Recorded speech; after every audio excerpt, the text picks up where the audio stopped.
and thank you to the Congressional Black Caucus Foundation for hosting today's event, our panelists for sharing their insights, and all of you for joining. YouTube has over 2 billion monthly logged in users. And as an employee for 18 years and counting, I'm proud and we're proud that YouTube is an engine of economic opportunity. It has a positive economic, cultural, and societal impact locally and at scale. Thanks to the openness of the internet, creators today have the opportunity to showcase their work on a bigger stage than most of us could ever imagine. Black creators and artists have played an important role in shaping the culture on YouTube, and we believe that Black stories really do matter. That's why we created the hashtag YouTube Black Voices Fund, a global, multi-year commitment to center and grow Black creators and artists on our platform, as well as to produce and acquire new YouTube original programs focusing on racial justice and Black experiences. We're proud that 2 of today's panelists, Aisha and Tarek, are part of the U.S. class of 2021. Today's group of esteemed panelists will highlight the impact of online content creation, the opportunities that come with it, and what's at stake. Thank you again so much for joining us.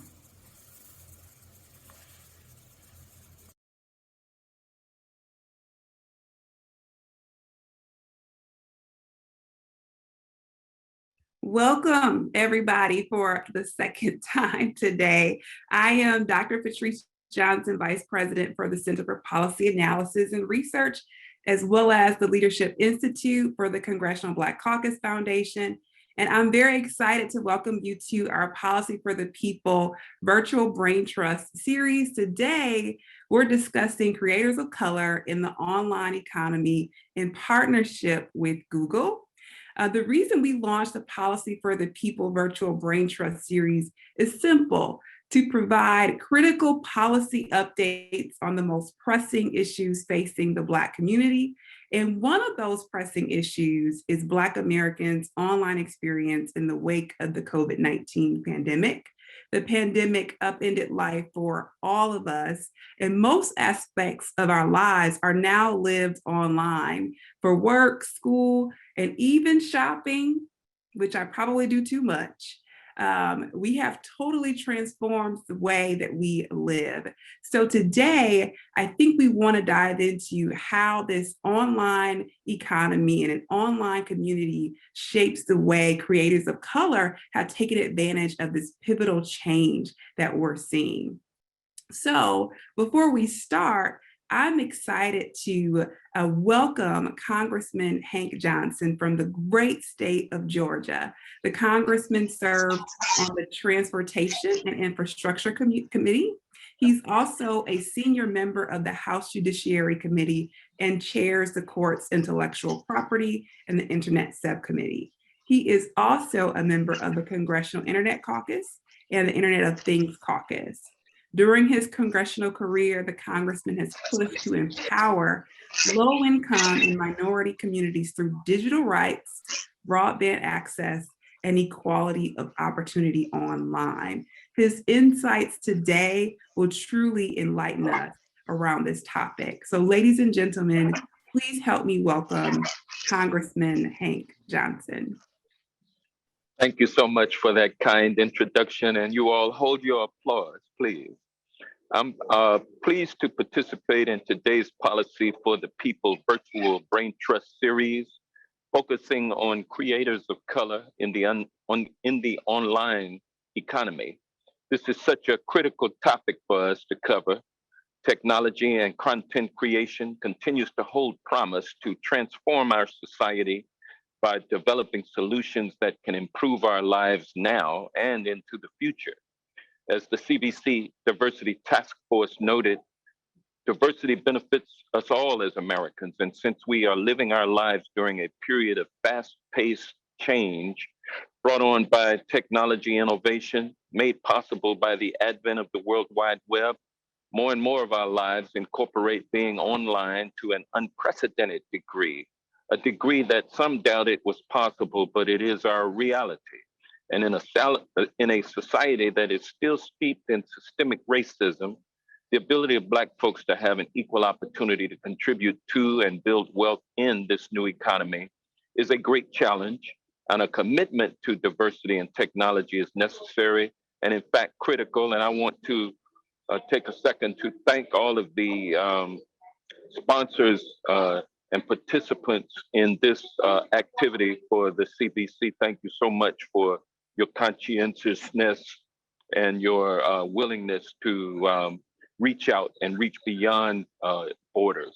But our potential as a people to fully participate in the information technology revolution taking place will not be fully realized unless we are all included, operating at the highest levels in education and in business, as innovators, leaders, and creators. And as a people, we must meet this challenge. As I've said before, America cannot afford to leave talent on the table, and we can't afford to leave any talent behind. So we are attacking this problem from many angles. For example, I'm pleased to have supported the CBC's task force's initiatives to increase diversity among technology companies across the nation. That's one solution among many, but it isn't the only solution to seek or conversation to be had. Creators of color must be a part of what ongoing conversations that are taking place well into the future. And we must identify and support our talented creators of color and find solutions so that they can thrive. Part of doing so includes exploring ways to remove systemic barriers faced by creators of color and tackling issues of equity. Nor can we afford to allow our creations, our intellectual property, and the creators who own it to not have patent, copyright, and trademark protection so that they can become able to profit from those ideas to the fullest extent possible. And that's been part of my work on Capitol Hill, and it continues today with this unique opportunity to examine both the challenges and opportunities for creators of color during today's brain trust. And I'm sorry, y'all, I'm at the airport, so you hear some background noise. But before we begin, I'd like to introduce this morning's moderator. He is none other than David Johns, Executive Director of the National Black Justice Coalition.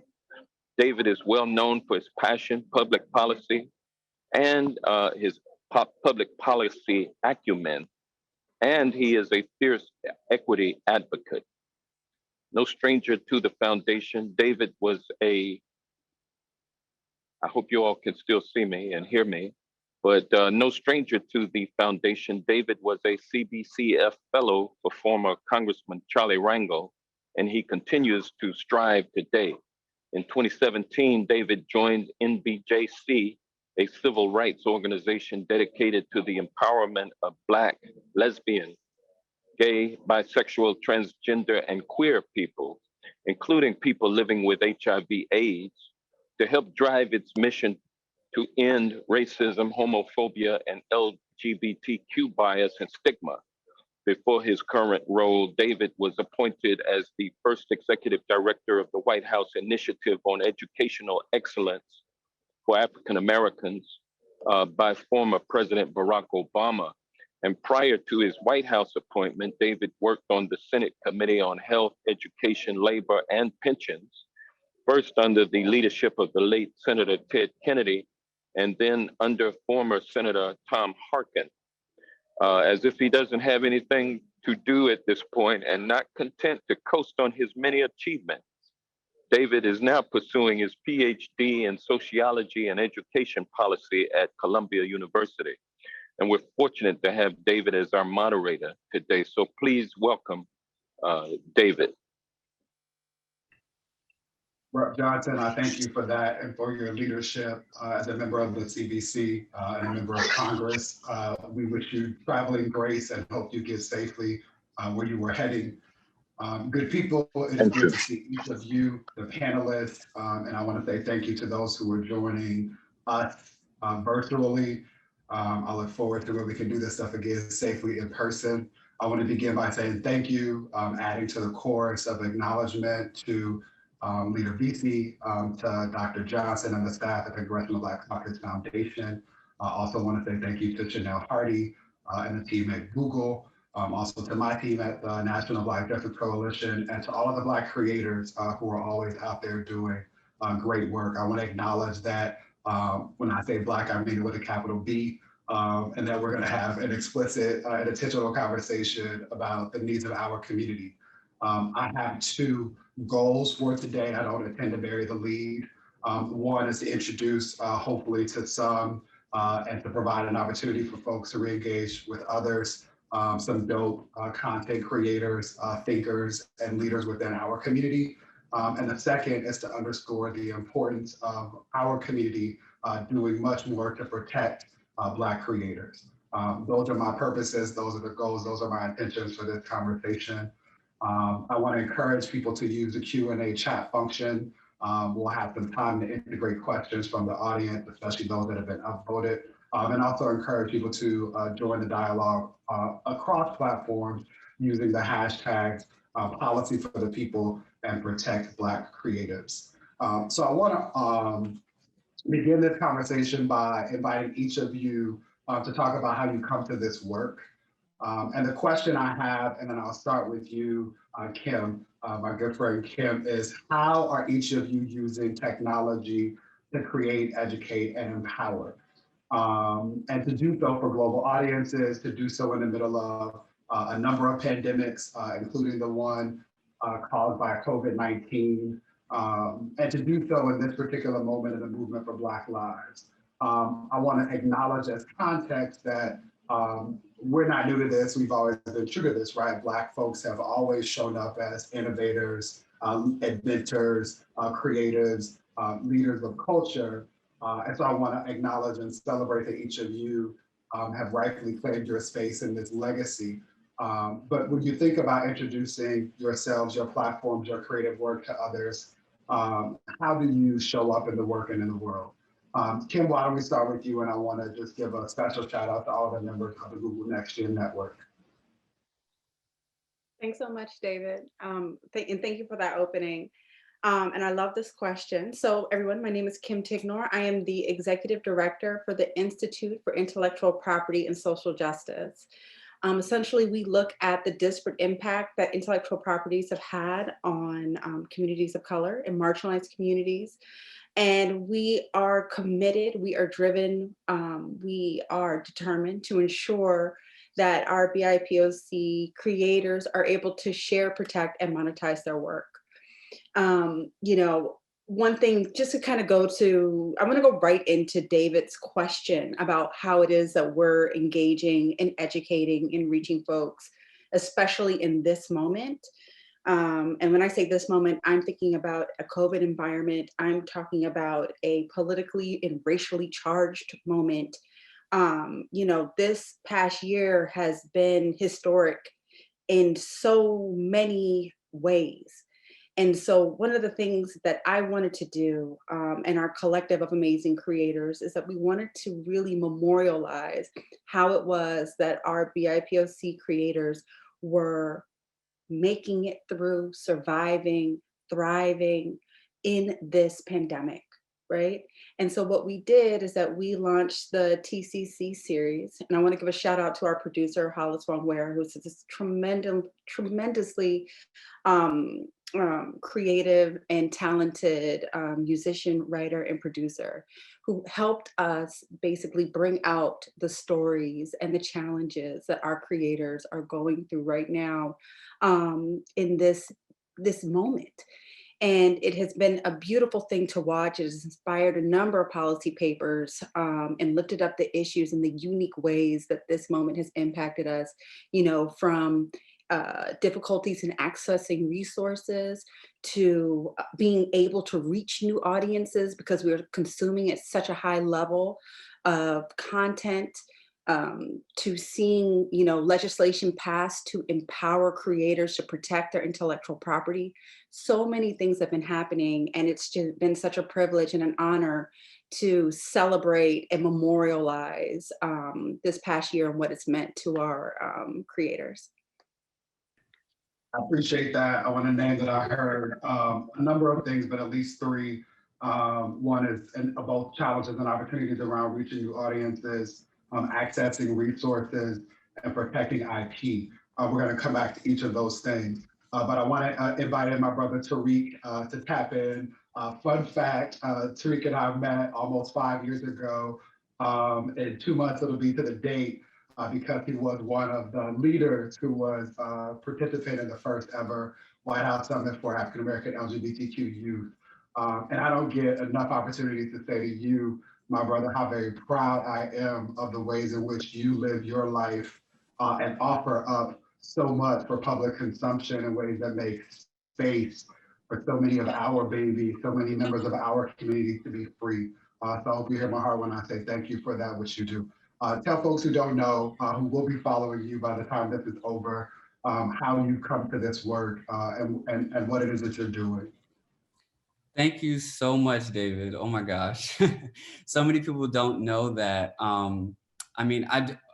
For the people that don't know me, hi, I'm Tariq Ali. I'm a YouTuber, a writer, a content creator. I'm an actor, a scientist in pursuit of everyone's well-being. So most people know me for my content that I put online when it comes to like making many different videos in terms of topics of mental health, emotional health, talking about social justice when it comes to queer rights, Black rights, just all of these different things. But David is one of the few people that knew me before I was actually known for being an online activist. But before that, I was doing the work like in my everyday life, and I started a nonprofit at 16 that got enough, attention that I met David and I was invited to the White House. But to answer your question, I try to, for me personally, how I make my content has always been centered around taking people on my journey. And so when I first started doing YouTube, it was mainly about academics. It was about getting a full ride. I didn't come from privilege. I had no money for college. And I really found a way to get a full ride and build so much money to go to school. And so I wanted to help people with that.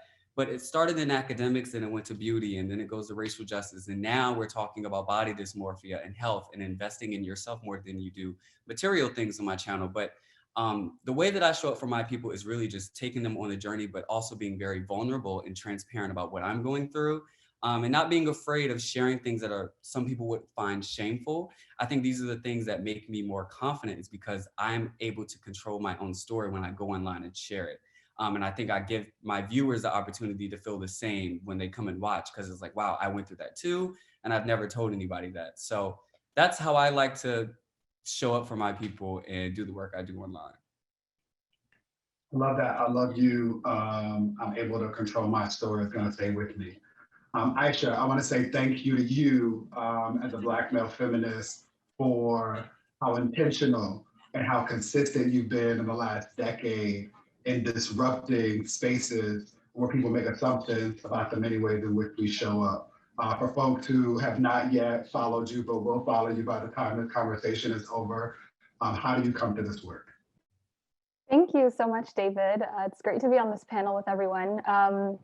So I started my journey on YouTube. I was only 16 years old in 2011. So we're coming up on 10 years. It's been almost a decade on this platform.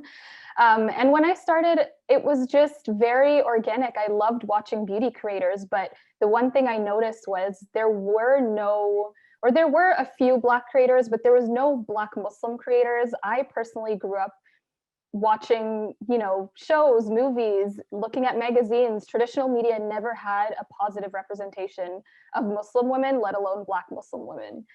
So we're a very underrepresented group, and I saw an opportunity. At the time, I didn't think it was an opportunity because it was kind of just something that I was very passionate about.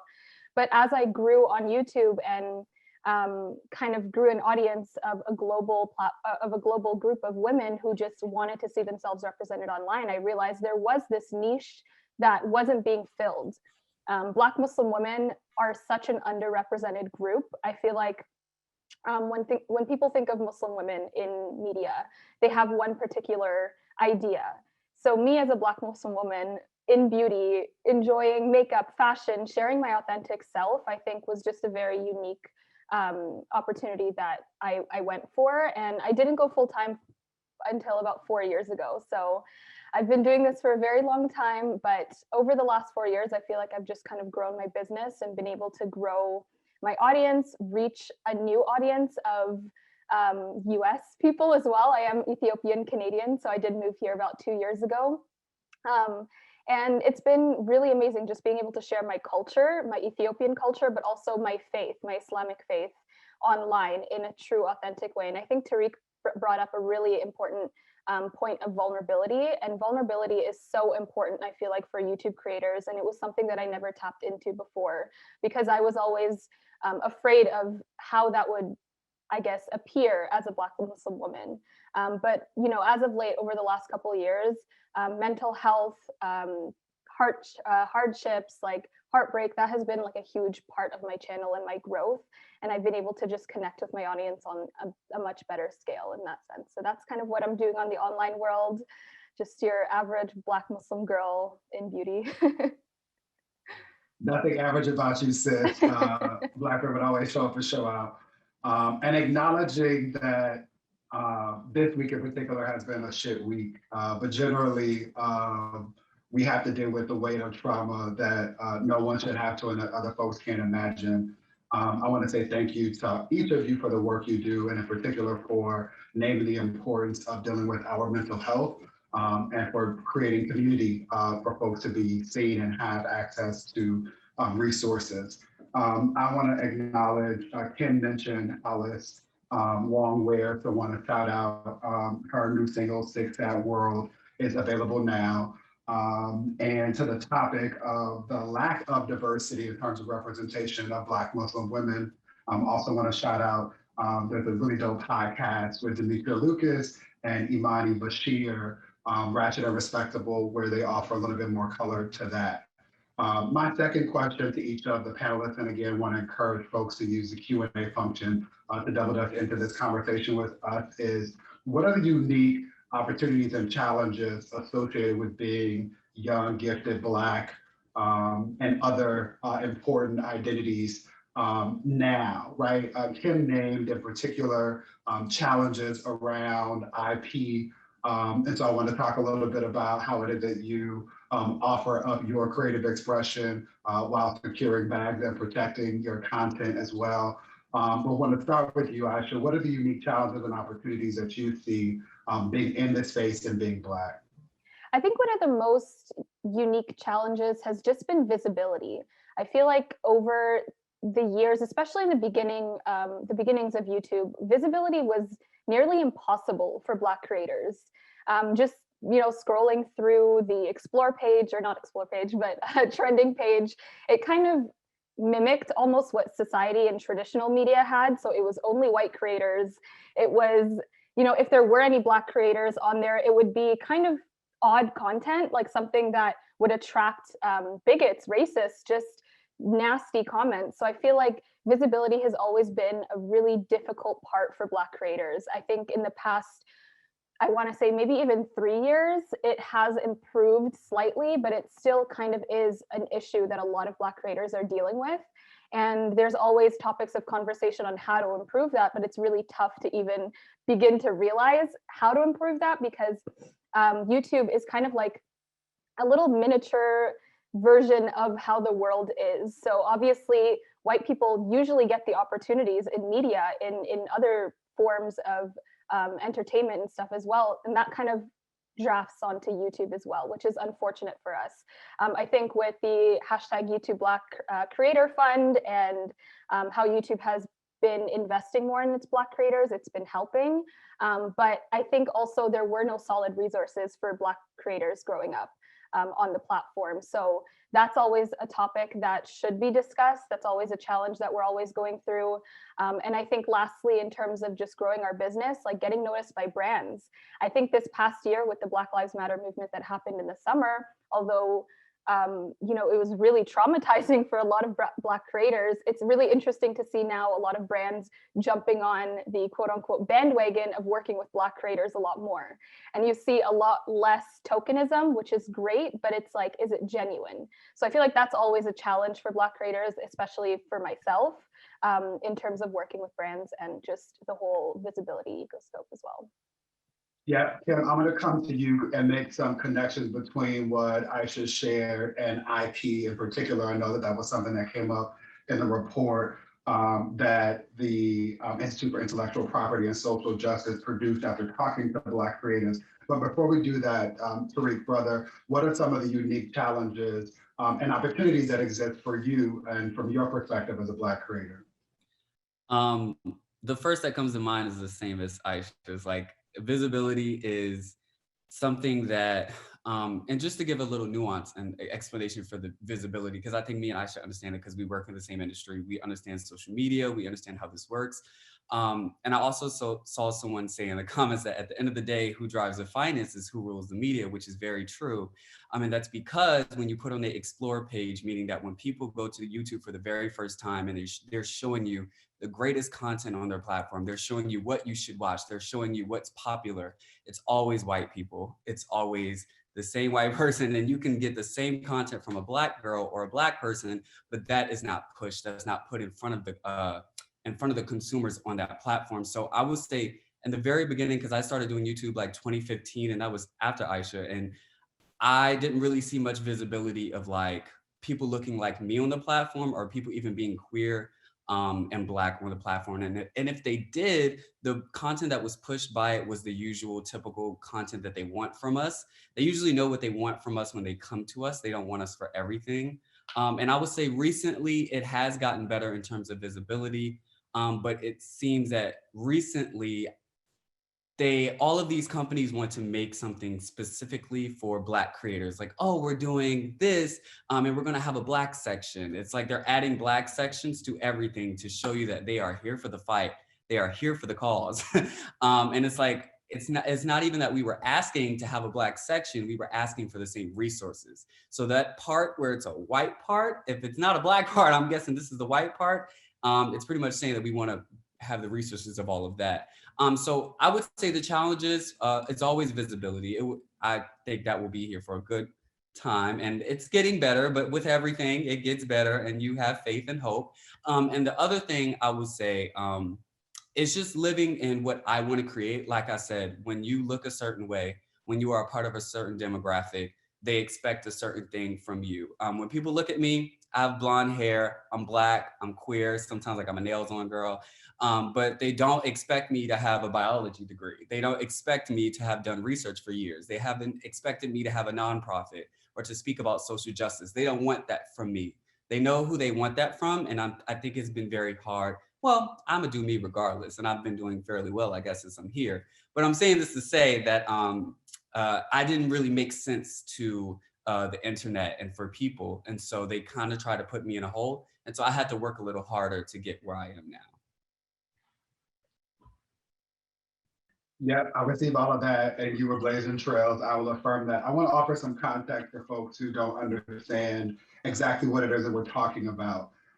So to be clear, there have been opportunities for people to live based on their creative content for decades now, and things shifted in 2015 when the interest in influencer marketing doubled. And there's an article that was published by the FAMU, and shout out to the Florida A&M Rattlers in February that you can Google to find more about this.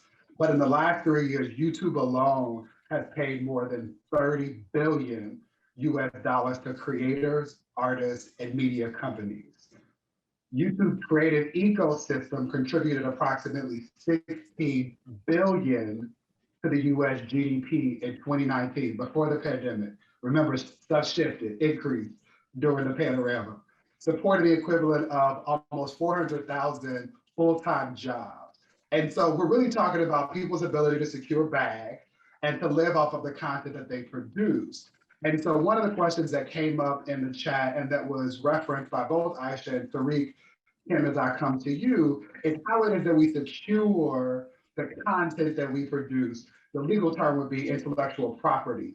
And so I want to lift in, bring in Michael's question. And he says, we've seen over the years throughout the struggles of folks like Sam Cooke or Print, to their own creativity. And the question is, has there been any industry that has contractually made content ownership real from the jump, especially for those of us who are Black Michael uses BIPOC, a term I don't like, especially when we're talking about Black folks specifically. But what does this look like from a legal perspective, and how is it that your organization is engaging in this way? Yeah, no, this is great. And thank you for the question, David. I mean, so, we work to ensure that, one of the most important things that we have found in our outreach, especially with the creative community, especially with creators of color, is that we really try to make it clear that once you have taken your creative work and it is on a medium, it is on a video, it is written down, it is intellectual property, and it is eligible for, it is deserving of legal protections to ensure that no one can infringe or steal your creative works. It does not become intellectual property when someone's tried to steal it. It does not become intellectual property when it goes viral. Your work is of value and your work is important. The moment that you put it down at its inception, it is eligible for these things. And it's those conversations that we are constantly having, because a lot of creators, and especially folks of color, I mean, if you think about historically how Black people have been treated and their intellectual property has been treated, right? As far as people have been treating it as if it's just a part of the public domain and that they are free to take and steal as they see fit. When you have, Duke Ellington being denied, a Pulitzer because his works were not found to be serious enough, right? This is the programming that people of color, Black people, have been receiving when it comes to the value of their intellectual property, for decades. And so for us to constantly, hit that point to say, listen, your works are eligible for protection. We need to be thinking about this and thinking about ways to ensure and move strategically to ensure that we're able to protect your work. Because, frankly, like Black people, we are the sauce. Like, we are the ones who take and make creativity. We make things better. We move culture. And we are the ones that folks come to when they want to get inspired, right?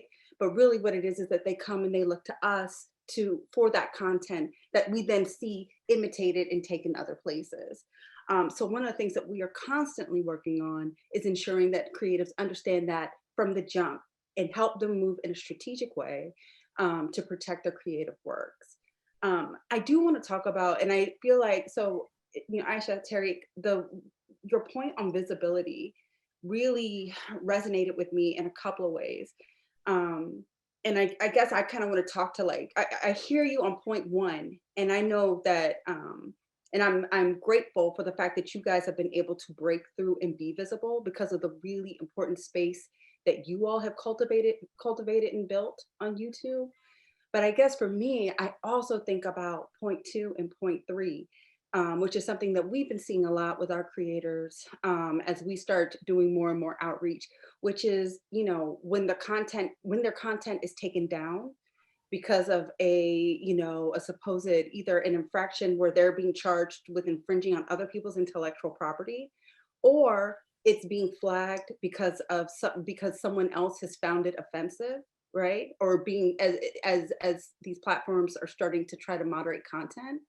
And it's really interesting to me how we're seeing that people of color having a disparate effect or rate are having their works taken down. And I'm curious as to what your experience has been as far as that goes, because that is the other piece of it, is that we have to be thinking about is as these platforms attempt to moderate content, do they have the tools to ensure that they are protecting the important perspectives that we're bringing, and they are honoring the unique way in which we communicate and share our lived experiences?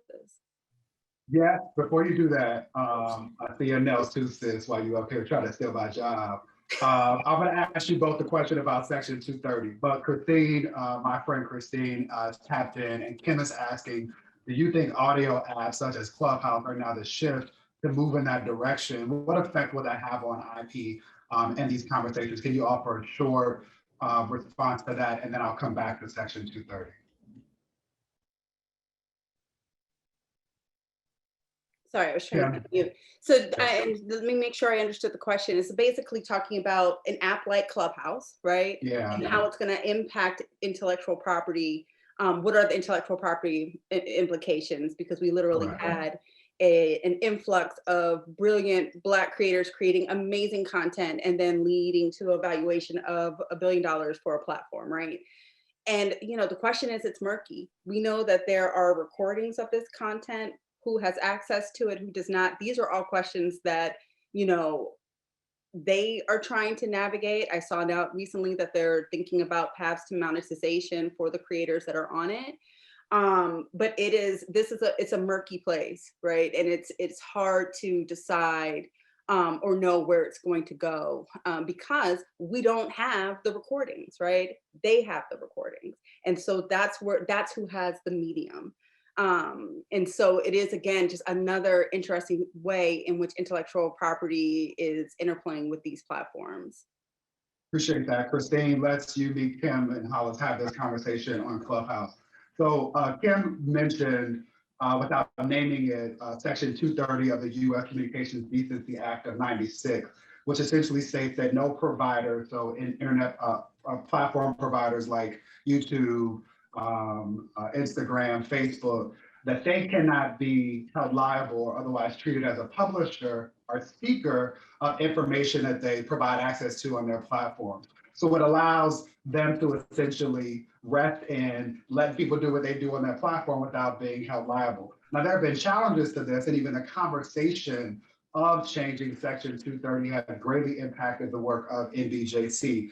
For example, things get flagged for ads or our attempt to, post information. And so has this shown up in your work? Have conversations around reducing disinformation or misinformation or otherwise addressing content moderation affected the way that you all do your work? Oh, you want me to go first? I can go first. So for me personally, I do talk about a lot of controversial topics. I talk about queerness, race, just anything you would label as controversial. This hasn't brought up anything different for me, only because I always fact check before I speak. And I personally, only because I have so much experience public speaking and speaking in more political environments before YouTube, that I always came to the camera kind of ready to talk and knowing how to speak about it with the right terminology. So for me personally, it hasn't changed much. I always make sure that the messaging, even when I do sponsorships, I saw someone talk about how do you pick when you do sponsorships.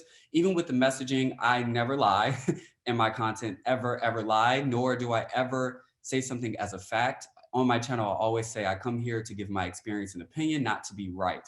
And I always tell people to do their own research because it doesn't matter if someone's a professional or not, you can always get misinformation and you should always do your own research. So I think it with every creator, no matter how smart you are, what certifications you have, I think people should always do cross research and always do research like before they take the word from a creator.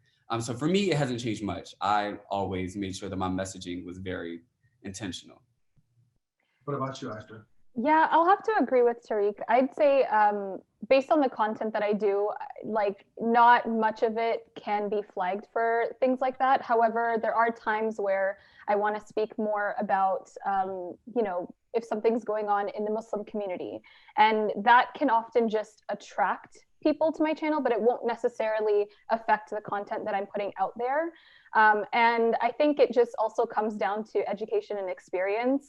I've been on the platform now for almost a decade. So I think I've learned along the way how to go about creating my content. So it's never really like a thought like, should I be saying this or should I not be saying this? So I would say like, I'm not too knowledgeable on Section 230. I feel like I should be, but luckily it hasn't really affected my content as much.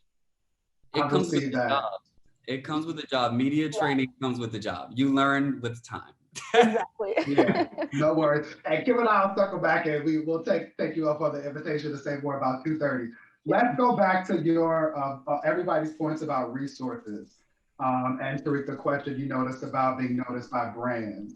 And so I want to ask and invite you all to name what are the resources that people need access to in order to have the kind of success that you all have had.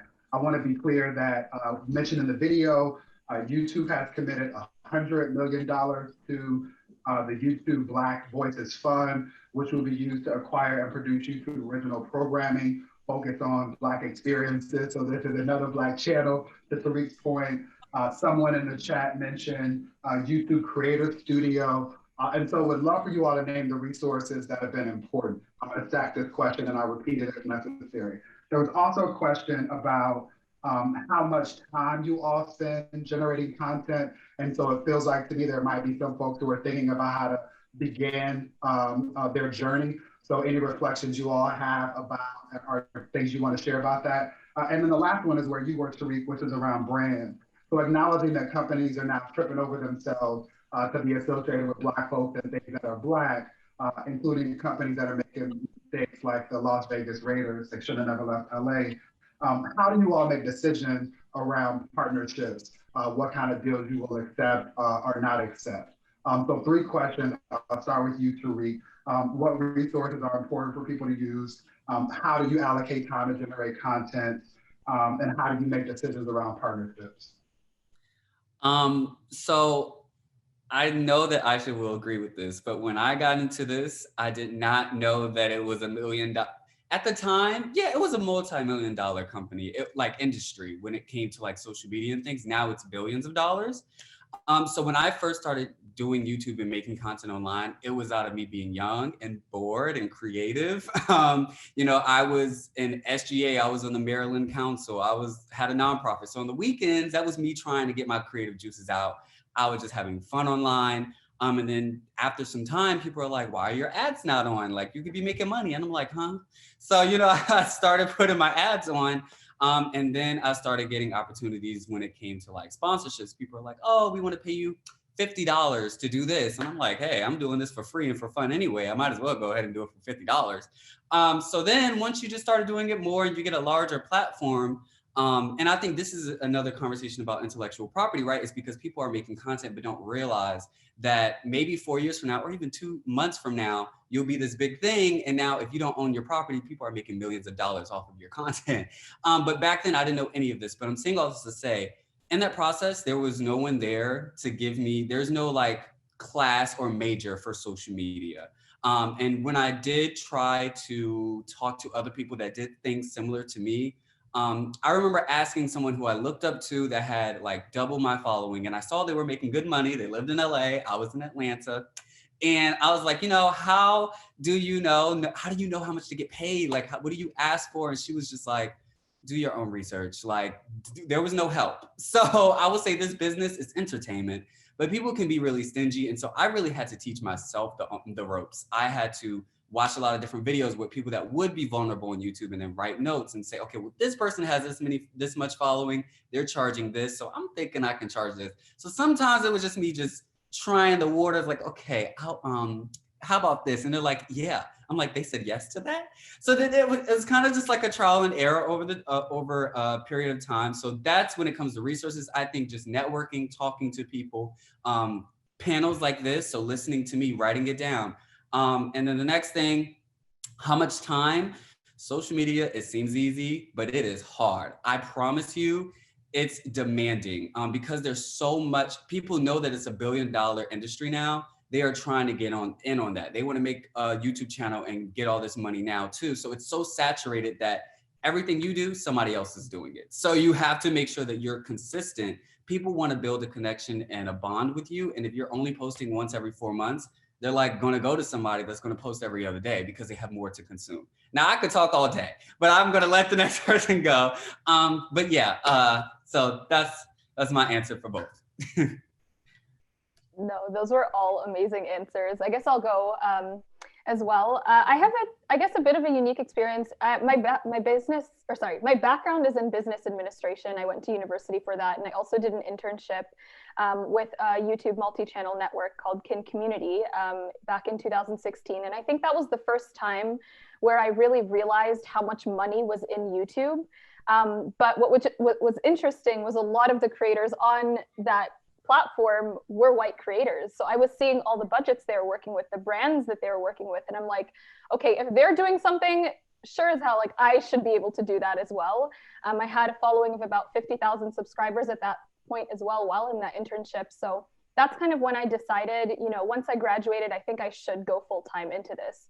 And I think one of the best resources for me, I was living in Toronto at the time, but I know they have very similar resources around the US. I think in Atlanta, in LA, and a couple other places in New York, are the YouTube studio spaces. So they have a lot of opportunities to learn about how to brand yourself, how to create better content, what type of production equipment to use and stuff like that. So I honestly always went to those events. Obviously now it's a little difficult, but I believe they are having them online as well now. So I think just using as many free resources as possible. As Tariq explained, like growing up on YouTube and being on it so early, there were not those resources available. It wasn't until recently. So I feel like now there's an even better opportunity for Black creators to get the resources they need to be successful on YouTube.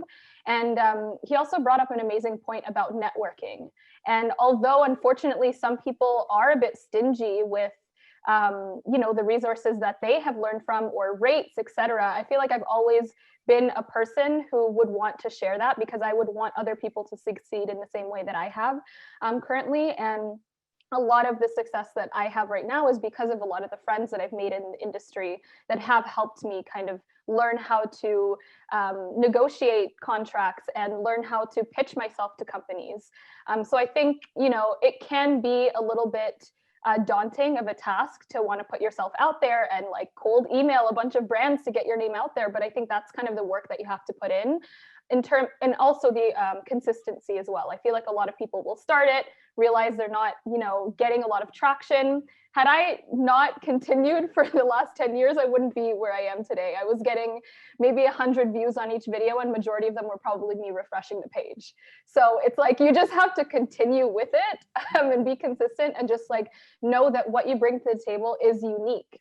And what a lot of Black creators don't realize is you are bringing something unique because there are many other non-Black creators doing the exact same thing, but you have a unique voice and you have a unique experience just being a Black woman or man in society or whatever it is. So those are the resources. In terms of working with brands, I think along the way, I just, like I mentioned, pitched myself to a lot of brands. And at the end of the day, as a Black Muslim woman, I want to make sure that the brands that I work with are inclusive and not just looking to fill a token or fill a void in their campaign. Like I want to make sure I ask and I make sure my managers also ask how many Black creators are represented in this campaign. Because if it's just me, that's not enough. So it's making sure that you're bringing other people along with you. And that's kind of how we'll continue to grow as a community and move forward as a community as well. Before you and before Kim, I asked you to jump in this double dutch rope, I appreciate you naming that you have a manager. One of the things that I found in my research is that having a team has been one of the ways that Black creators in particular have dealt with anti-Blackness and securing their property and bags. So I want to highlight for folks that Influencer Pay Gap is an Instagram account created by Black folks who offers talent management resources for influencers. So just want to drop that for folks. At what point did you know, Aisha, that you needed a team? And in what ways does having a team help you to negotiate, navigate all of the things that we've been describing? So it was about a year and a half after I decided to go full time. So it was back in 2018. Before that, I was doing everything myself, negotiating all my contracts myself. It came to the point where I was spending so much time doing emails and doing the administrative work that I wasn't being as consistent on YouTube anymore. And that's what I fell in love with YouTube. Like it's the content that I want to create. So I realized although I love, handling everything on my own, I feel like every YouTube creator at some point has to let go a little bit of that control, which can be difficult. But I just realized in order for my business to grow, I needed to give that off to someone. So I do work with a management now. It's been about 2.5 years and they have only excelled my career, I feel like, because I've been able to focus on what I'm good at, which is creating content and engaging with my audience, and they're good at just reaching out to the brands that I want to work with and stuff. And I also had to make the decision to also get an editor because I was spending a lot of time editing my videos, which I feel like isn't always the best option for every creator, but I think if there's ever a time to scale your business and you have the resources for it, or you just feel like it's going to be an important investment for you, that's like the best thing that you can do if you invest in yourself. And for me personally, it has paid off. So that's kind of when I decided to take a little bit of the control away. Yeah, love that. Appreciate that. Someone asked if this will be shared and accessible later. Yes, it will. cbtfinc.org. Kim, Prince Albert III. Is that the right one? Yeah. It says Tariq mentioned algorithms deciding what appears on Explorer pages of various apps. Next week, the Senate Judiciary Committee will host a hearing on algorithms and amplification. How do you suggest that we raise awareness about these issues around equity in technology? What advice do you have acknowledging that there are opportunities like this upcoming Senate hearing? No, so I love that question, and it's absolutely right, right? Like, again, when we're talking about visibility, we're talking about algorithms and how things are being suggested and what it is that comes across your feed. And so, it's incredibly important, especially if we're looking to promote these creators, ensure that they are visible, right? As far as the suggestion function, how is that working? We need transparency on that. And then the other piece is, and David, tell me if I don't want to jump ahead, right? But when we start talking about content moderation and as these platforms go further and further and trying to figure this out, they're going to be using algorithms that much more to decide what stays up and what does not. And this is the thing that I am always concerned about, because I am always thinking about how do we ensure that we are lifting up and protecting these voices, even in preparing for this panel. And like, you're right, David, because I'm already following these two amazing humans on this panel right now. I went down a rabbit hole and was consuming all of their content last night. And I have to say, Tariq, I'm so grateful for your conversations about like body positivity, body dysmorphia, the candor, the laughter that you bring to these conversations. It's beautiful. Aisha, so I am the mother of 2 Black Muslim girls. I did not grow up Muslim. And the ability to put in front of them beautiful takes on being a Black Muslim woman brings me joy. But you will laugh because the one that like almost teared me up was your hijab tutorial. And because it is something that I have struggled with. I'm like, well, how everybody's looks so tight and it's popping and it doesn't slide. Like, I don't know how to do it. And I don't want to ask because I feel like a fool asking. And I teared a little bit, right? But when I start thinking about content moderation and honoring this content, right? Like, we look over in France and how they are politicizing the hijab, right? And we're seeing that language, and these things don't happen in a vacuum, right? So then I'm starting to think about, okay, well, as content moderation starts to pick up on these platforms, is this then when the algorithm sees hijab and anything else as a hashtag or, even mentioned in this content, is this going to make it be taken down? And then when I have Kim, acknowledging this, what do you want people to do? And I'm cutting you off only because I'm getting the time hook. You're right. There's an indication that we need to do this again because there are other questions that we won't be able to get to. But what's the one thing that you want us all to do, acknowledging the importance of having Aisha be able to share how she views the world so that your babies can consume it? What's the one thing you want everybody to do? I think we have to pay attention.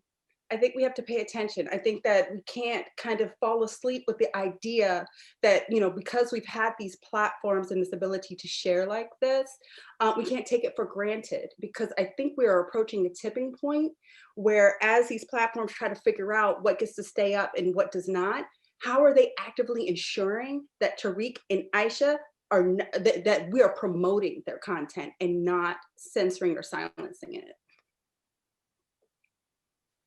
Yeah, thank you, Kim. Aisha, my last question to you: what's the best part of being young, gifted, Black, and living your life fabulously on YouTube? Oh man, the best part, I think, honestly, just being able to inspire like women and girls who look like me. I think I always wanted that growing up. I always craved that representation. So being able to provide that, like, literally takes the cake out of all the successes and everything. Thank you. Tariq, brother, what's the best part of being young, gifted, Black, and queer, living your life fabulously on YouTube, IG, and other spaces as well? Thank you, Aisha. I think personally, just being able to define every aspect of my identity the way I want to.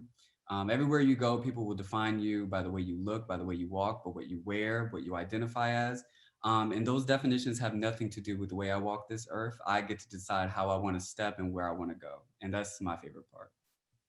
I love that, and I love you. I want to say sorry to everyone who asked a question that we were not able to get to.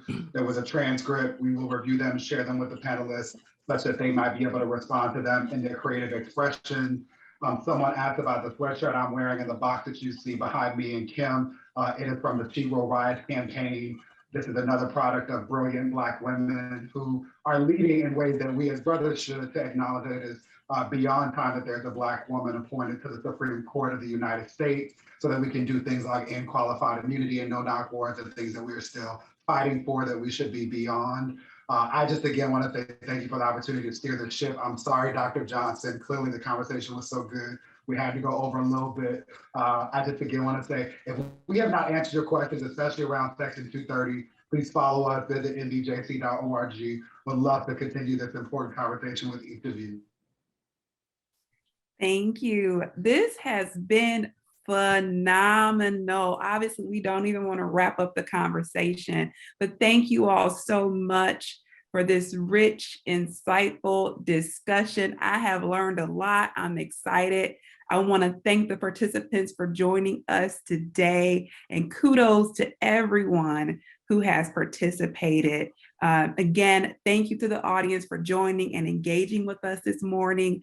We host our Brain Trust not only for you, but also with you to identify and define the critical issues facing our community. Thank you for sharing the questions and concerns about navigating the online economy. And we also want to thank Congressman Johnson for engaging with this wonderful panel and sharing his expertise in technology. We appreciate your perspective, Congressman Johnson, and your friendship. To our outstanding moderator and panel, we thank you guys for taking the time out of your schedules to join us, to share your thoughtful perspectives. I love the conversation that Kim brought up at the end, just the community that we have amongst one another, and to celebrate one another, understanding this new dynamic with the online economy. David, your knowledge, your insights, this helped us all really think more deeply about these issues affecting creators of color. And again, Aisha, Tariq, thank you for engaging with us and taking the time. And we would be remiss if we did not acknowledge Google, our amazing sponsor this morning. Thank you for supporting the Virtual Brain Trust and continuing to partner with CBCF. And finally, I just have 2 requests from our guests today. One, we want your feedback. We are big on feedback. So please scan the QR code to complete a survey for today's event. Your insight is always helpful for us. So please do that. And then finally, are you following us? Are you connecting with the CBCF?